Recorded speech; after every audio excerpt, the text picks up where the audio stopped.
नमस्कार सर्वांना, मी कावीरा आणि तुमचे स्वागत आहे सनराइज लिव्हिंग विथ कावीरामध्ये, जिथे मी लाईफस्टाईल, हेल्दी हॅबिट्स आणि ट्रॅव्हलिंग यावरती मिनी ब्लॉग्स बनवते. आज मी आली आहे महाराष्ट्रातील सर्वात मोठे आणि प्रथम ग्रँड सेंट्रल पार्कमध्ये.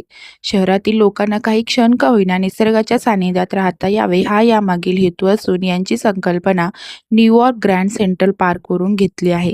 हे पार्क ठाणे स्टेशनपासूनच अर्ध्या तासावर कोळशेत रोडला बसवले गेले असून हे एकूण 20 एकर क्षेत्रावर पसरले आहे. त्यापैकी 3 एकर क्षेत्रावर तलाव, कृत्रिम नदी बांधलेली आहे. येथे एकूण 3500 झाडांच्या प्रजाती आहेत, ज्यामुळे एका लहान जंगलामध्ये गेल्यासारखं वाटतं.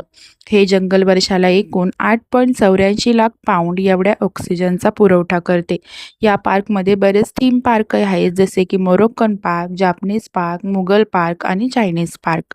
येथे जाण्यासाठी सकाळी 6 ते 11 आणि दुपारी 1 ते 9 असे 2 स्लॉट्स अवेलेबल आहेत. टाईम फॉलो करणं खूप गरजेचं आहे, कारण की लवकर गेलं तर बाहेर वाट पाहावी लागते. संपूर्ण पार्क फिरून चांगलीच भूक लागली होती आणि पार्क क्लीन ठेवण्यासाठी मध्ये खाण्यास काहीच अवेलेबल नसल्याने किंवा अलाउड नसल्याने येताना आम्ही गजाननचा वडापाव खाऊन आमची भूक भागवली. थँक्यू.